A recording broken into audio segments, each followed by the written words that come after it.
Daniel Negreanu looks down at a 5 and a 4 of hearts, a small, scrappy hand. Across from him, Johanna re-raises big with ace-queen, a much stronger holding, hoping to isolate Negreanu and play a large pot with the better cards. Okay, I pay it. Negreanu just calls. He knows his 5-4 is weaker on paper, but it is exactly the kind of hand that can quietly smash a low-connected board and trap a big hand that never sees it coming.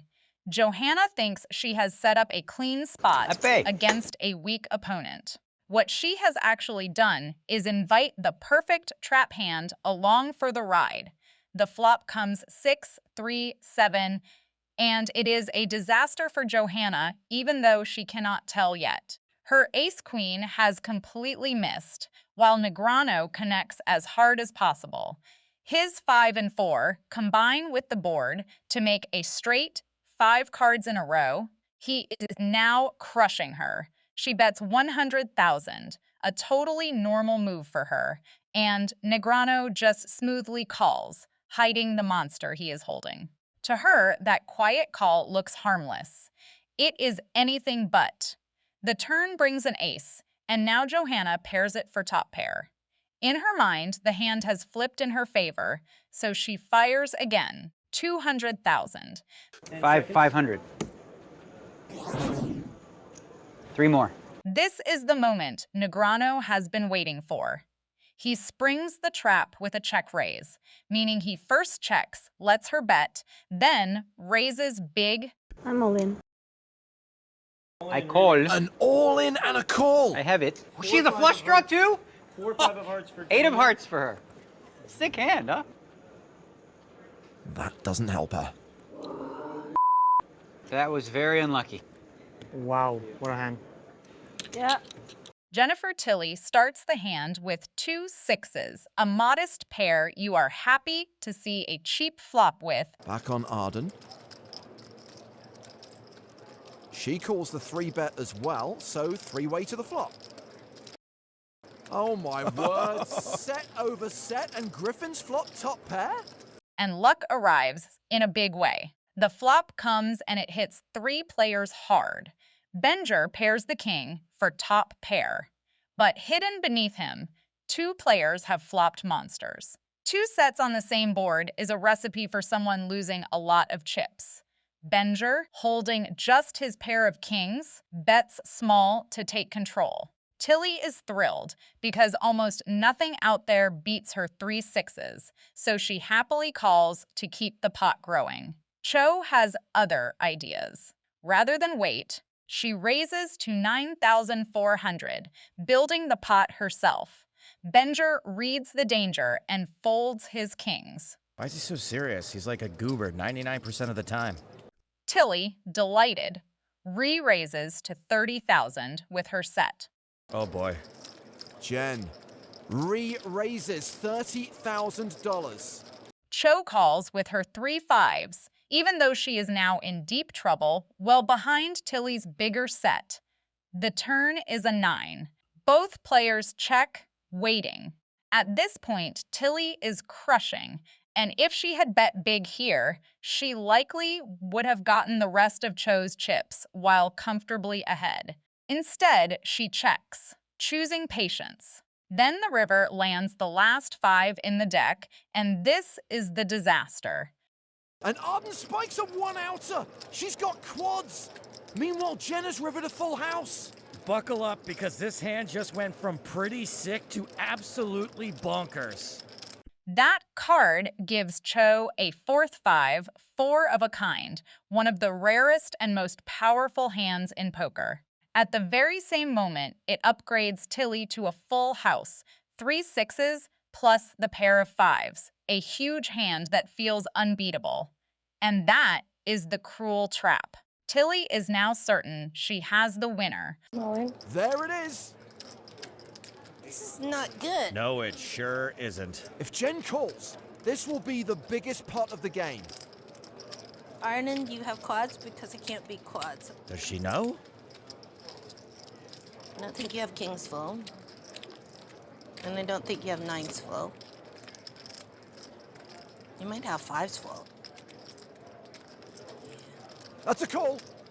Andy looks down at an ace and a 4 of diamonds in a three-way pot. The betting before the flop is heavy, and a big pot is already brewing between 3 players. Something? Good call. He just calls. Then the flop hits, and it is quietly a disaster in the making. Andy makes a flush, 5 diamonds, and not just any flush. He holds the ace, You gotta be kidding me. so his is the highest-ranked flush possible.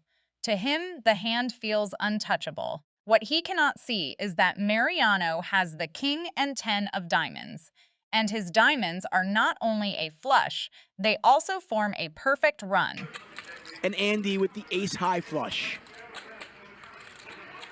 Making a straight flush. That is one of the rarest hands in the game, and it quietly beats even the best normal flush. Andy is drawing dead and has no clue. Everyone checks the flop, hiding their strength. The turn changes nothing, so Mariano finally bets. Imagine having a straight flush and getting raised. No longer able to slow play his monster, and Andy pounces, certain his ace-high flush is best.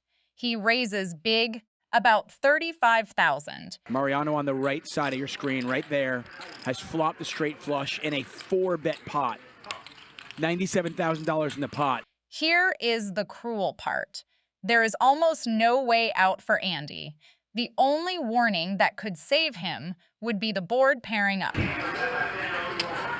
Andy calls and shows him the ace. $611,000 pot, and Mariano can't believe it. You and him have endless trunks of money. He's a school teacher. Helmuth gets things going with an ace and a 5. Across from him sits Fishman, a math teacher known for sharp, calculated play. I don't win very many pots from this spot, so. Fishman calls, Williams calls, deuce, jack, ace, 2 clubs, action flop. This looks like a fun board. The flop comes, and Fishman picks up a huge flush draw, meaning if 2 more clubs arrive, he can make 5 cards of the same suit. He fires out a bet to represent strength and lean on that draw, while Helmuth has paired his ace, so his hand is decent, but not strong enough to feel completely safe. Then the turn brings a 5, and it is a good card for Helmuth. He now has 2 pair, aces and 5s, a genuinely strong hand. Confident he is ahead, he bets $15,000 to build the pot and get paid. Add it all up, and Fishman makes the call. He's looking for a club or a 10. The river, there's the 10 completing the straight. The river lands a 10, and this is the killer. Action on Helmuth. 23,600. Fishman's king and queen now connect with the 10 jack and ace on the board. 23,600 into a $45,000 pot. This is pretty dirty. Fishman's reverse pedaling the nuts. The flush he chased never came, but he backed into something even cleaner. In an instant, the trap is set. Helmuth still thinks his 2 pair is the winner. I'm not gonna let you do this to me again, Phil. I can't let you do this to me again. Leonardo DiCaprio could not be selling this any better. How much you got behind? Now the theater begins. Fishman, sitting on an unbeatable hand, starts acting weak on purpose. Was there an answer to that? Like 85 or something. I'm all in. Fishman shoves. He even fake hesitated. Watch that Oscar, Leo. I'm done, Phil. I see method acting, improv, pantomime. If Phil calls here, the kid stays in the picture. Doing everything he can to look unsure and lure Helmuth into committing even more chips. This is so sick. I mean, is it possible that I just get cooled every hand I play here?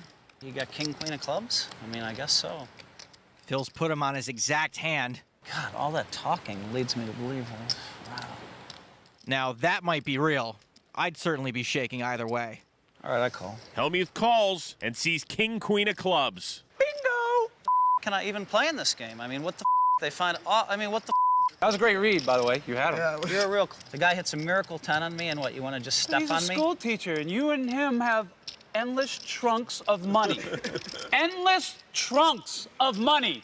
He's a school teacher. For God's sakes, man. Screaming will do you a lot of good. Jennifer Tilly looks down at an 8 and a 6 of spades, two connected cards that can grow into straights and flushes.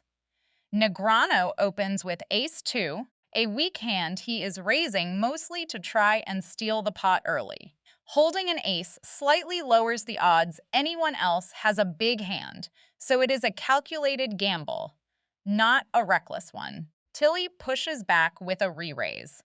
This is a smart answer against a player she suspects is raising light. Her hand plays well after the flop. It charges Negreanu to continue, and it sets her up to apply pressure. Last time I took advice from you, I lost the tournament. Sorry. Negreanu just calls rather than folding or raising, keeping the pot small while holding the advantage of acting last on every future round, which lets him react to whatever she does. Okay, now I'm going to do the dunk bet. It's not a donk bet because you were the pre-flop raiser. Oh, okay, it's not a dunk bet. It's a continuation bet. A continuation bet. Negreanu misses completely, but he has a plan. If she comes out firing, he can quietly let go. He is playing the situation, not just his cards. A lot of bad cards come off, and then I can just bluff raise the turn or something stupid like that. You could. Turn a pair into a bluff. I'm really good at that. It's one of my big things Bill Reynolds taught me. He calls anyway, buying one more card and keeping his options open. If she slows down next round, he can take the pot away. The turn comes. His hand did not improve at all, but that is not the point. He tells a convincing story, representing straights and two pair that this board makes believable, and he pressures the medium strength hands she is likely holding. This is patient, calculated aggression, calling one round, then seizing control the next. Then the final card lands, and it is the one that changes everything. It connects perfectly with exactly the kind of hands Tilly would defend with, and now she actually has a genuine monster. She leads out with a small bet, the kind that tries to set a cheap price and avoid facing a huge one. To Negreanu, that small bet looks like a door left open, so he kicks it down and shoves all in, still representing the straights and big hands he has been selling since the turn. So put yourself in Tilly's seat. You have the straight. Negreanu just shoved over the top of your small bet. Do you snap call, trusting your hand, or make an almost impossible fold? We probably have the same hand. Oh, so sick. You have 9-jack, right? Would that be the same hand as you have? Because if you did have that and you didn't call by now, it would be a little bizarre. Oh, God. Oh, you have a 6? You ever raised me with a 6 out of position? No. That's crazy talk. Tilly folds. Tedeschi starts the action with 2 queens, one of the best hands you can be dealt. Philip McAllister calls out of a stack of 1.74 million. Yeah, that's a lot of dimp. Rabat comes in from the big blind, so a 3-way to the flop. 2 players call to see the flop with him. Then the flop lands, and it is a dream. One of the cards is a queen, which gives Tedeschi 3 queens, a huge hand called a set. On a board this quiet, he is almost certainly crushing everyone, and he knows it. His only job now is to get paid. It's been checked to McAllister. And I've been impressed by what we've seen from this guy today. Pose. Really? It supposedly means you're comfortable. A lot of poker players sit like that. So the bet from McAllister is 48K. There is one small cloud on the horizon. 2 of the flop cards share a suit, clubs, so someone could be chasing a flush, meaning they need more cards of that same suit to complete it. Rabat calls. Monsieur Tedeschi. I think it's Paul Tedeschi, actually. It is a minor worry against a hand as strong as his, so Tedeschi plays it patiently, checking and calling to keep his opponents in and let them bet into him. That's a call as well. We're still 3-way as we go to the turn. Yeah, Jack of Hearts on the turn. Rabat checks. The turn is the Jack of Hearts, which puts another heart on the board. Tedeschi still has 3 queens and is still the favorite by a mile, but now a heart flush is possible if the right river card comes. And I think that was a check from Tedeschi, yep. He's gone from the 1 arm on 1 shoulder to 2 arms on 2 shoulders. The old water slide pose. Philip McAllister bets again, 136,000. This could be a potentially huge pot. Especially as it looks like he's calling. He's raised all in. He stays committed, and by now the chips are flying in. He gets all his money into the middle, confident he has the best hand. And in almost every version of this hand, he does. Do these two just check it down? No, they don't. He bets 300. Actually competing for the main part of 1.4 million. And now, McAllister moves all in. How does everyone have a hand here? I have no idea. Baffling the way this hand is played out. That's a call. No, it's a fold. Yes. And he likes what he sees.